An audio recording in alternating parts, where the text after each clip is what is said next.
चलिए, इसमें लिखा है राम सीता से सुंदर है। इस वाक्य में कौन सा कारक है? करण, अपादान, संप्रदान या संबंध। करण कारक में साधन या माध्यम का प्रयोग होता है, जबकि अपादान की स्थिति जो होती है वो तुलना के लिए होता है।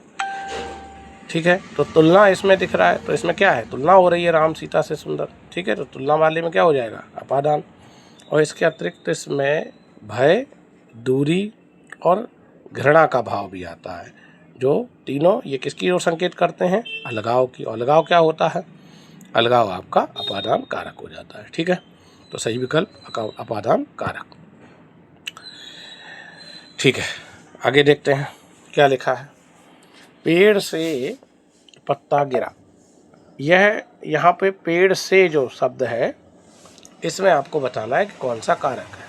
करण कारक है, संप्रदान कारक है, अपादान कारक है या कर्म कारक है? क्या सही लग रहा है? तो यहाँ पेड़ से, ये जो दिया है से किसके लिए होता है? या तो करण हो सकता है या अपादान, लेकिन यहाँ से अलगाव हो रहा है तो क्या हो जाएगा? अपादान कारक। पत्ते अलग हो रहे हैं। ठीक है, सही विकल्प क्या हो जाएगा? अपादान कारक। ठीक है, अगले प्रश्न पे, प्रश्न संख्या 3। मैंने राधा के लिए कपड़े खरीदे। इस वाक्य में कारक का प्रकार बताइए। राधा के लिए, तो यहाँ पे क्या दिख रहा है? के लिए। और के लिए किसकी कंडीशन होती है? के लिए जो कंडीशन होती है वो होती है आपके अपादान की तो है नहीं, करण की है नहीं, कर्ता की है नहीं, तो के लिए क्या हो जाएगा? संप्रदान हो जाएगा। इसी के लिए कार्य करना संप्रदान की स्थिति बनती है। ठीक है, अगला प्रश्न देखते हैं क्या होता है। देखिए, प्रश्न संख्या 4 में क्या है? माँ का लड़का कहाँ गया? उद्देश्य का विस्तार, भेद लिखिए। तो इसमें क्या दिख रहा है? माँ का लड़का कहाँ गया। देखो प्रश्न को कैसे घुमाया गया है, घुमाने का प्रयास किया है, जबकि वही चीज़ है जो आप कारक में पढ़ चुके हो। तो माँ और का लड़का, तो यहाँ पे देखो एक ही आपको चिन्ह दिख रहा है। क्या दिख रहा है? का दिख रहा है ना, तो का किस में होगा? का किस में होगा? क्या सही विकल्प होगा? तो इसमें का शब्द जो दिख रहा है, आप का चिन्ह दिख रहा है, परसर्ग दिख रहा है, तो किसका होगा? का परसर्ग विशेषण। भाई इसमें विशेषण तो नहीं हो सकता। इसमें लिखा है माँ का लड़का कहाँ गया। उद्देश्य का विस्तार, उद्देश्य का विस्तार है ना, तो का को देखना है हमें, तो कारक पढ़ रहे हैं, तो का वाली स्थिति किस में आएगी? का आपका किस में चला जाएगा? का, की, के, रा, री, रे, नानी, ने किस में जाता है? ये संबंध कारक में जाता है। तो बस घुमाने का प्रयास किया है। ठीक है, तो सही विकल्प हमारा क्या हो जाएगा? इसमें का देख के हम लोग जाएंगे संबंध कारक पर। बस इतना सा ध्यान देना है। तो प्रश्न इस तरीके से थोड़े से घुमा के भी आ सकते हैं। संबंध कारक सही विकल्प होगा। अगला प्रश्न देखते हैं क्या।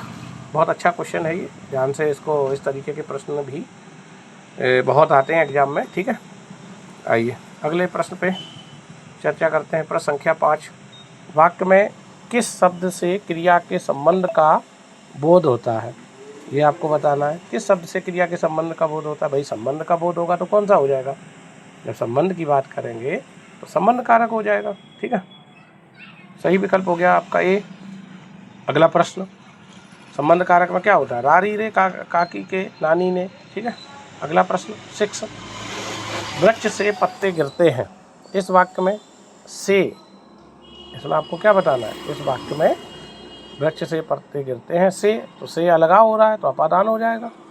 अपादान हो जाएगा ना। ठीक है, अगला प्रश्न संख्या 7। बच्चे बस से पाठशाला जाते हैं। इस वाक्य में कौन सा कारक है? बच्चे बस से पाठशाला, तो कोई साधन पकड़ा है इन्होंने। ठीक है साधन, तो साधन बस क्या है? एक साधन है, तो से साधन के तौर पर जब प्रयोग होता है तो क्या हो जाता है? साधन माध्यम का प्रयोग होता है, तो कौन सा कारक होता है? ठीक है, बस अपादान कब होता? जब इसमें अलगाव होता। तो ये अलगाव तो है नहीं, इसमें जुड़ाव है, साधन बस से जुड़ के जा रहे हैं, साथ में जा रहे हैं, अलगाव तो है नहीं। ठीक है, तो ऐसी परिस्थिति में क्या हो जाएगा? आपका करण कारक हो जाएगा। ठीक है, अगला प्रश्न, प्रश्न संख्या अगली दी है इसमें, प्रश्न संख्या 8। अगले प्रश्न पे चर्चा करते हैं। ये रहा प्रश्न। इसमें लिखा है 8वें प्रश्न में से और के द्वारा किस कारक का प्रसर्ग है? क्या लग रहा है सही?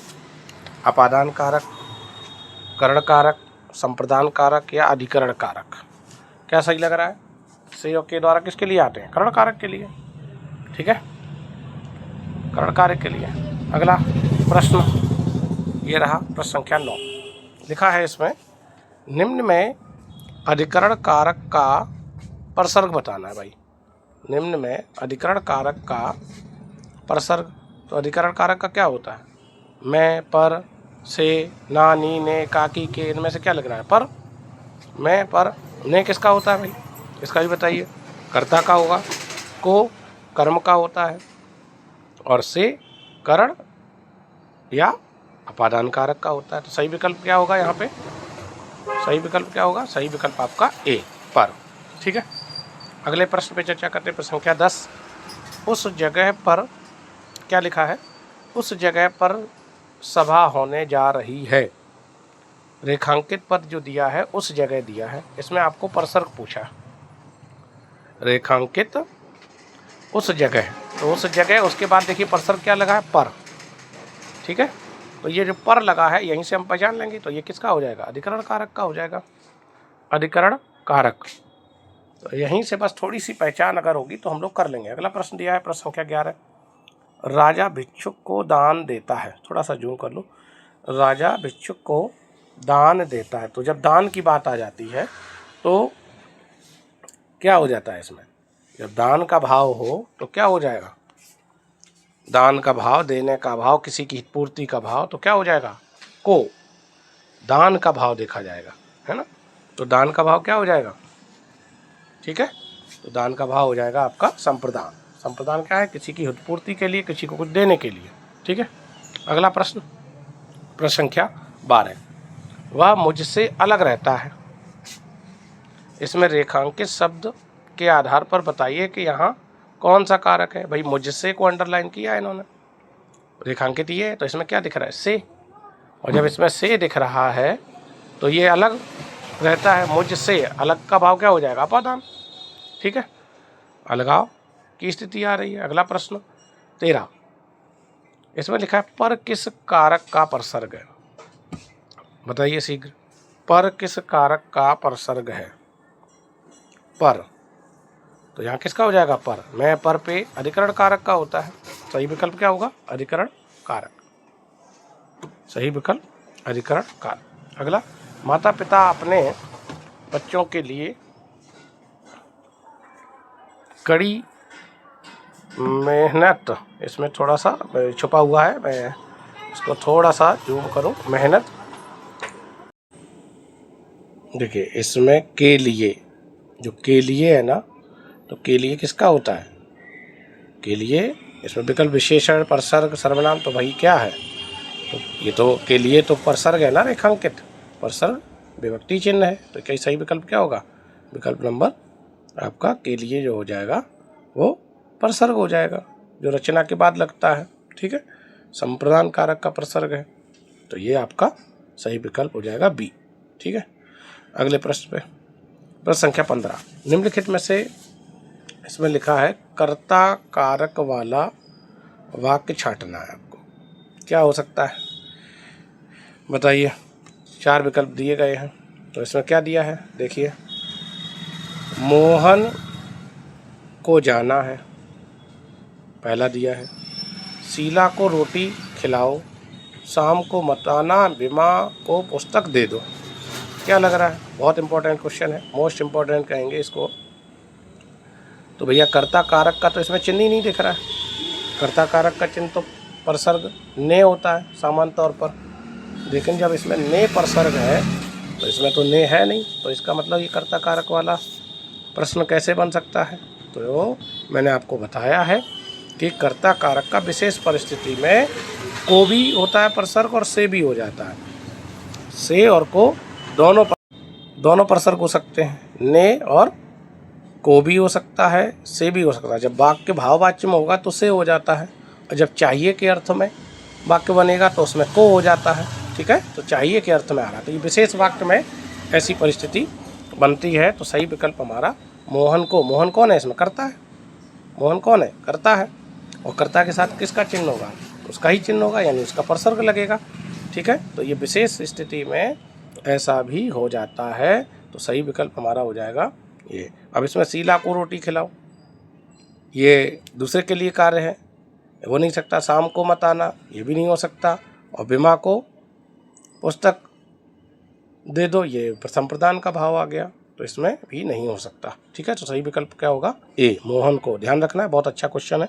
अगला प्रश्न संख्या, तो ये चीज़ें थोड़ा सा अगर क्लियर करते चलेंगे, सामान्य तौर पर तो हम यही जानते हैं कि ये नहीं होता है, लेकिन सरसरा पढ़ने से यही हमारा नुकसान होता है। ठीक है, तो ध्यान रखना है आपको। अगर इसको ध्यान से नहीं पढ़ेंगे तो ये क्वेश्चन हमारे ऐसे ही गलत हो जाते हैं। ठीक है, तो परिस्थिति के अनुसार हमें विकल्प के अनुसार कुछ चीज़ें कभी कभी एक्स्ट्रा भी देखनी पड़ती हैं। ठीक है, तो ये थोड़ा सा अच्छा प्रश्न था, और ये इम्पोर्टेंट प्रश्न भी कहेंगे। को परसर्ग भी हो जाता है, से भी हो जाता है। ये मैंने आपको क्लास, जब डिटेल वाली क्लास है उसमें मैंने आपको ये नोट करके पॉइंट लिखाए। ठीक है, तो को तो सामान्यतः जानते ही हैं आप किसका होता है? कर्म का होता है, लेकिन यहाँ पर कर्ता भी हो गया है। वह द्वार द्वार भीख मांगता है, वाक्य में कौन सा कारक है? तो द्वार द्वार, इसमें तो कोई कारक चिन्ह का प्रयोग ही नहीं हुआ है। अब क्या करेंगे भाई? संबोधन दिया है, संबंध दिया, अपादान दिया, अधिकरण दिया है, तो इसमें तो किसी का चिन्ह ही नहीं लगा है, तो क्या कारक नहीं होगा? तो कारक होगा, इसमें कारक होगा। अगर इसको हम पूरा वाक्य बनाएंगे तो अपने आप कारक इसमें से स्पष्ट कारक की विभक्ति आपको देखने को मिल जाएगी। इसको अगर आप पूरा विभक्ति चिन्ह कौन सा लग सकता है इसमें लगा के देखिए, है ना, तब समझ में आ जाएगा आपको। तो इसको जब हम पूरा करेंगे तब हमें ये समझ में आ जाएगा कि इसमें कौन सा कारक लगा हुआ है, कारक चिन्ह छिपा हुआ है। तो क्या करेंगे? जो है द्वार द्वार पर क्या लगेगा? अगर इसको पूरा करेंगे तो लिखेगा, इसमें लग के क्या आएगा, क्या चिन्ह आ सकता है? वह द्वार द्वार पर क्या लगेगा? द्वार द्वार। यहाँ पे इसके बाद अगर हम लगाएंगे तो क्या लगेगा? वह द्वार द्वार पर, और पर अगर आ गया तो क्या लगेगा? अधिकरण कारक हो गया, अधिकरण कारक बन गया। ठीक है, तो इस तरीके से प्रश्नों को थोड़ा कुछ चीज़ें गूढ़ होती हैं, छुपी हुई होती हैं, उनको हमें निकालना पड़ता है। ठीक है, तो इसमें तो ये आपका हो जाएगा। अगला इसमें दिया है, पिताजी ने मोहन के लिए 4 किताबें खरीदी। क्या लिखा है? पिताजी ने मोहन के लिए 4 किताबें खरीदी। तो किसके लिए काम किया है?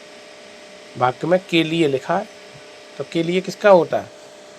के लिए किसके लिए प्रयोग होगा? के लिए किसके लिए प्रयोग होगा? संप्रदान के लिए। सही विकल्प क्या हो जाएगा? संप्रदान कारक। ठीक है, अगले प्रश्न पे चर्चा करते हैं।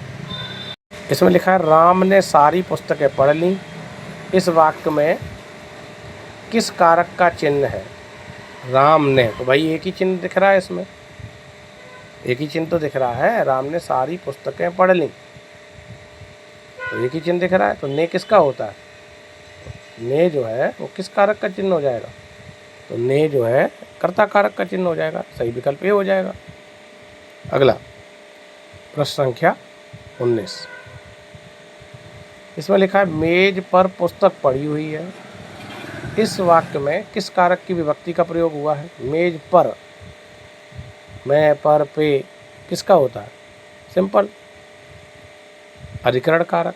में पर आ गया ना, तो पर क्या है? अधिकरण कारक का होता है। सही विकल्प होगा बी, अधिकरण कारक। नेक्स्ट प्रश्न संख्या 20, रोटियों को पकाने में लग जाओ। भाई किसको पकाने में लग जाओ? रोटियों को। इसमें को पूछा है, को किसका चिन्ह होता है? किसको? क्रिया किसके ऊपर हावी हो रही है? तो क्रिया जो है जिस पे प्रभाव डालती है उसे कर्म कारक कहते हैं। सही विकल्प आपका कर्म कारक हो जाएगा। सही विकल्प हो जाए कर्म कारक। ठीक है, को कर्म कारक का चिन्ह है। ठीक है, तो इसमें क्या हो जाएगा? को कर्म कारक का हो जाएगा। को किस, ठीक है, वैसे तो संप्रदान में भी लगता है, लेकिन यहाँ कर्म के लिए प्रयोग हुआ है। अगला प्रश्न संख्या 21 पे चर्चा करते हैं। हिंदी में इसमें लिखा है, हिंदी में कारक में मूलतः कितने भेद कितने बताए थे, कितने कारक मूलतः बताए थे भैया? कारक 8 होते हैं। कारक चिन्हों की संख्या कितनी है हिंदी व्याकरण में? 8 होती है। तो यहाँ सही विकल्प हो जाएगा डी, 8। ठीक है, अच्छा प्रश्न है। अगला प्रश्न, मोहन, प्रश्न संख्या 22, मोहन ने रोटी खाई है। तो इसमें ने पूछा है, यहाँ लिखा हुआ है ने। ने किसका है? तो कर्ता का। सिंपल सा प्रश्न बना। ने इस तरीके से प्रश्न मिलेंगे आपको। ठीक है, अगला प्रश्न संख्या 23, जिससे किसी वस्तु की जुदाई का बोध हो। भाई बताइए, जुदाई का बोध मतलब अलगाव। जुदाई क्या है? अलगाव। तो यहाँ अपादान कारक हो जाएगा जुदाई का। जुदाई मतलब अलग होना, अपादान कारक। ठीक है, तो बस शब्दावली को चेंज करके प्रश्न बन जाते हैं। हे ईश्वर, उन्हें माफ करना, इस वाक्य में कौन सा कारक है? हे ईश्वर, तो जहाँ विस्मयादि बोधक चिन्ह लगे, संबोधन किया जा रहा है, तो क्या हो जाएगा? विकल्प नंबर आपका बी, संबोधन कारक हो जाएगा। संबोधन कारक। अगला प्रश्न, प्रश्न संख्या 25 में लिखा, गृहिणी ने गरीबों को कपड़े दिए। तो भाई इसमें दो चिन्ह दिख रहे हैं, एक ने और एक को। ने और को चिन्ह दिख रहे हैं, तो क्या सही विकल्प होगा? देने का भाव। भाई सीधी सी बात है, ने भी है और को भी है। तो मैंने क्या बताया था, जहाँ पर दान का भाव आए तो वहाँ पर कर्ता तो होगा ही किसी न किसी वाक्य में, बिना कर्ता के तो बात बननी नहीं है। तो जहाँ पर क्या आ जाएगा, देने का भाव आए तो वहाँ संप्रदान हो जाता है। ठीक है, वैसे तो ने भी, अगर इसको अंडरलाइन करता तो ने हो जाता, लेकिन वहाँ पर उसमें दान का भाव आ गया, किसी की उत्पूर्ति का, किसी को कुछ देने का। ठीक है, तो वहाँ पर क्या हो जाएगा, ऐसी परिस्थिति में आप संप्रदान कारक लगाएंगे। ठीक है, किसी को कुछ देने का भाव संप्रदान कारक बनता है। बस थोड़ी थोड़ी चीज़ें हैं, इनको समझना है। ठीक है, कपड़े देने का भाव आ गया ना, दान का भाव हो गया, उत्पूर्ति हो जाएगी, संप्रदान कारक हो जाएगा। अगर ने को अंडरलाइन करता तो आपका कर्ता कारक हो जाता। ठीक है, अगला प्रश्न ये रहा। इसमें लिखा है 26 में, बंदर नाच दिखाता है। वाक्य में कौन सा कारक? इसमें कारक चिन्ह तो आया नहीं है परसर्ग, लेकिन इसमें विकल्प दिए हैं कर्ता, कर्म, करण और संबंध। तो जब नहीं कोई चिन्ह आता है तो हमें क्या करना होता है? भाई कर्ता तो है ही, इसमें वाक्य में कर्ता है यहाँ, तो कर्ता कारक